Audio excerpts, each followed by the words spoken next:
ఏటో అమ్మ మిరగ బజ్జీలు వేసిందా? అవును డాడీ, కూర్చోండి మీరు తినండి.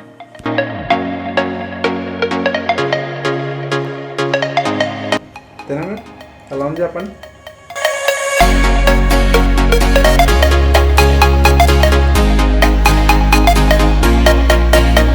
ఎలా ఉంది డాడీ? బాగుంది, టేస్ట్ బాగుంది. సూపర్ ఉంది.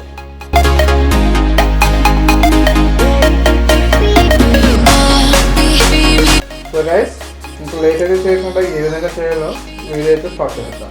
సో నెక్స్ట్ లైక్ చేసి షేర్ చేసి మన ఛానల్ సబ్స్క్రైబ్ చేసి మన జాయిన్ అయిపోండి. దట్స్ ఆల్ ఆర్ వీడియో నా.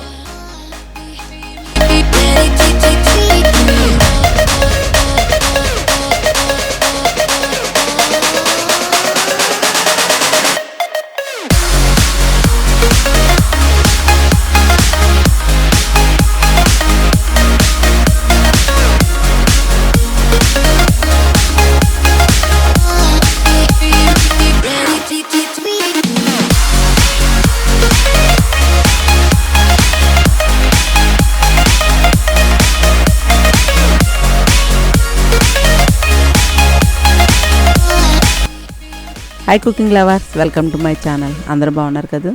ఈ వీడియోలో మిరపకాయ బజ్జీ చేయబోతున్నానండి. మిరపకాయ బజ్జీ అంటే అందరికీ ఇష్టమే కదా.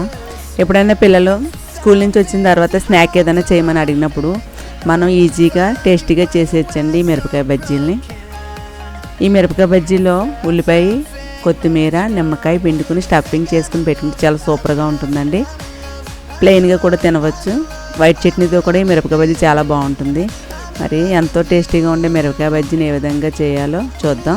దీనికి కావాల్సిన పదార్థాలు: ఈ మిరపకాయ బజ్జీ వేయడానికి 1/2 కేజీ బజ్జీ మిరపకాయలు తీసుకున్నానండి. ఇవి ఈ విధంగా ఉండాలి, బాగా సన్నగా కాకుండా లావుగా కాకుండా ఈ విధంగా ఉంటే బాగుంటాయండి. ఈ 1/2 కేజీ మిరపకాయలు 13 మిరపకాయలు వచ్చాయండి. దీనికి ముందుగా మనం శుభ్రంగా ఈ మిరపకాయలని వాష్ చేసుకుని క్లాత్తో తుడిచేసుకోవాలి. తడి ఉండకూడదు, తడి ఉంటే పిండి జారిపోతుందండి. శుభ్రంగా కడిగి క్లాత్తో తుడిచేసాను. వీటిని చిన్న ముక్క కట్ చేసి తీసి సెంటర్కి కట్ చేసుకుని చాకుతో కట్ చేస్తున్నానండి. కట్ చేసి ఇందులో ఉన్న గింజలను తీసేసుకోవాలి. ఈ గింజలు ఉంటే మనకి ఘాటు ఉండి కడుపులో మంట వస్తుందండి. ఈ గింజలు తీసేద్దాం.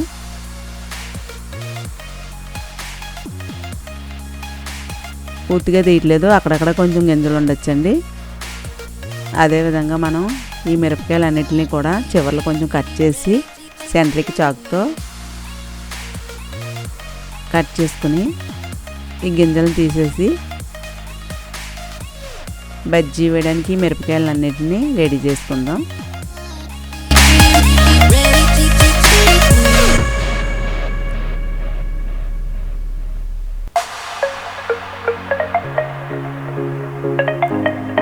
ఇవన్నీ రెడీ అయ్యండి బజ్జీ వేయడానికి. ఇవన్నీ కూడా గింజలు తీసేసాను. ఈ మిరపకాయల స్టఫింగ్ కోసం 1 టీ స్పూన్ వాము, 1 టీ స్పూన్ జీలకర్ర, చిటికెడు ఉప్పు, ఈ 3 కూడా కొంచెం పొడిలా చేస్తున్నాను.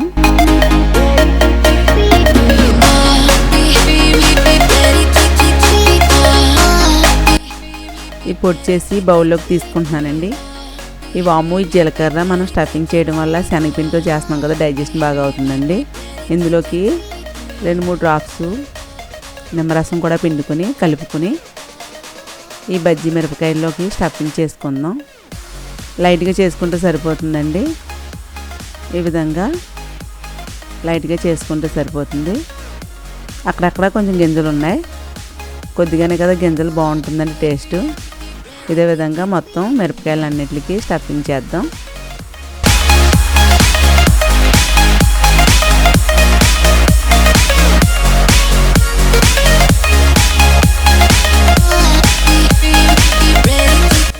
ఈ బజ్జీలు వేసుకోవడానికి పిండి కలుపుకుందాం.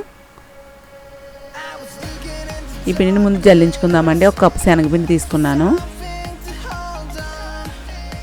2 టేబుల్ స్పూన్లు బియ్యం పిండి. ఈ బియ్యం పిండి వేస్తే మనకి బజ్జీలు క్రిస్పీగా వస్తాయండి. ఈ పిండిని జల్లించుకుందాం. మురలు ఏమైనా ఉంటే వచ్చేస్తే టేస్ట్ కూడా బాగుంటుందండి మనకి ఇలా జల్లించుకోవడం వల్ల బజ్జీలు బాగా వస్తాయి. ఈ పిండిని మొత్తం జల్లించేసుకుని ఇందులోకి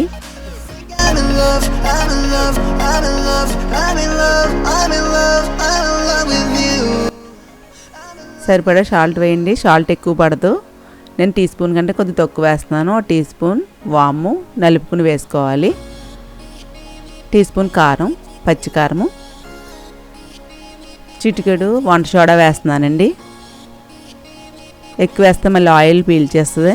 మొత్తం ఇవన్నీ బాగా కలిసేలా కలుపుకొని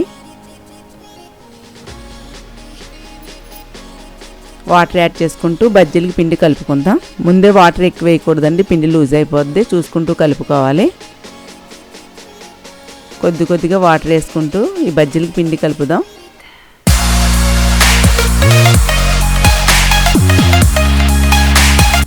ఈ వాటర్ వేసుకున్న తర్వాత పిండిని 2-3 నిమిషాలు బాగా కలుపుకోవాలి.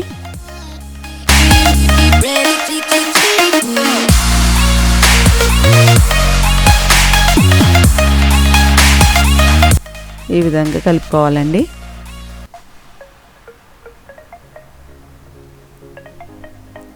బజ్జీలు వేయడానికి పిండి రెడీ అయిపోయింది. ఈ పిండిని ఒకసారి చెక్ చేద్దాం. మిరపకాయని పెట్టి ఇందులో ఇలా చుట్టూ రోల్ చేసి చూద్దామండి. చూడండి కరెక్ట్గా సరిపోయింది. పిండి బజ్జీలు వేసుకోవడానికి స్టవ్ వెలిగించి పాన్ పెట్టుకుని ఇందులోకి ఆయిల్ వేసి మీడియం ఫ్లేమ్లో ఆయిల్ని మరగనివ్వాలి.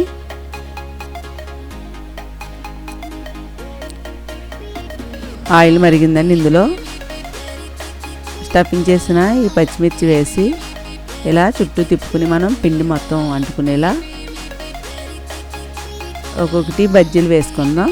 మిర్చి బజ్జీలు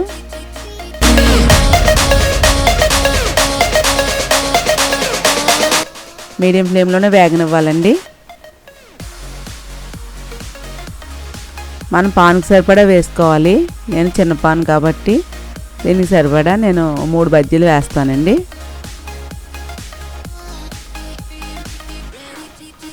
మీడియం ఫ్లేమ్లోనే వేగనివ్వాలి. హై ఫ్లేమ్ పెట్టకూడదు, లోపల పిండి ఉడకదు, పచ్చిమిర్చి కూడా ఉడకదండి. ఇలా మీడియం ఫ్లేమ్లో వేసి ఈ బజ్జీలని మీడియం ఫ్లేమ్లోనే వేగనివ్వాలి.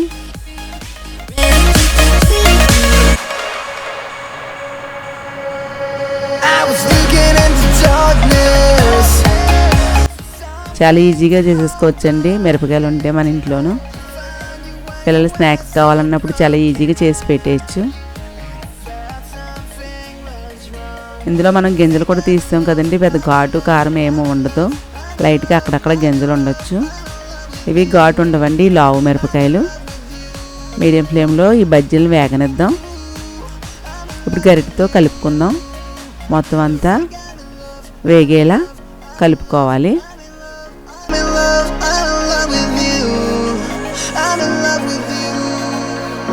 బజ్జీలు వేగాయి కదండి, ఒక ప్లేట్లోకి తీసుకుందాం. అదేవిధంగా మీడియం ఫ్లేమ్లో మిగిలిన బజ్జీలు కూడా వేసుకుందాం.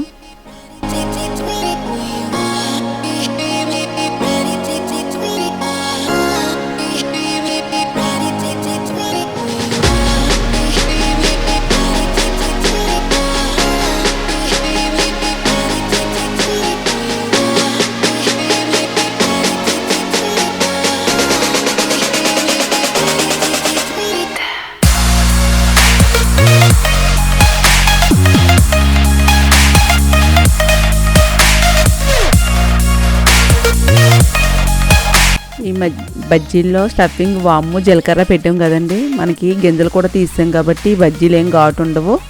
చిన్నపిల్లలు పెద్దవాళ్ళు కూడా తినొచ్చు. చాలా బాగుంటాయి.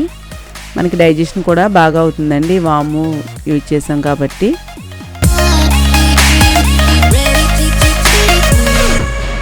అదేవిధంగా మిగిలిన మిరపకాయలతో బజ్జీలు వేసేసుకుందాం. వేసుకుని ఒక ప్లేట్లో తీసేసుకుందామండి. ఎంతో టేస్టీ ఈజీ అయిన మిరపకాయ బజ్జీ రెడీ అయిపోయిందండి. దీనికి స్టఫింగ్ చేయడానికి నేను ఉల్లిపాయని కొత్తిమీరని చిన్నగా కట్ చేశాను. ఇందులోకి ఒక నిమ్మ చెక్క పిండుతున్నానండి. ఇదంతా బాగా కలుపుకుని ఈ బజ్జీల్ని సెంటర్కి కట్ చేసి స్టఫింగ్ పెడతానండి. ఉల్లిపాయ ముక్కలు, కొత్తిమీర ఇవన్నీ కూడా స్టఫింగ్ చేసుకుందాం.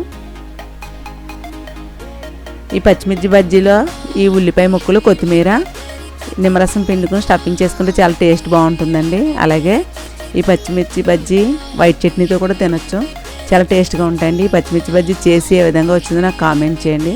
ఈ వీడియో నచ్చితే లైక్ చేయండి. మరిన్ని వీడియోల కోసం నా ఛానల్ సబ్స్క్రైబ్ చేయండి. మీ ఫ్రెండ్స్కి, రిలేటివ్స్కి షేర్ చేయండి. బెల్ ఐకాన్ని యాక్టివేట్ చేయండి. నెక్స్ట్ వీడియోలో కలుసుకుందాం.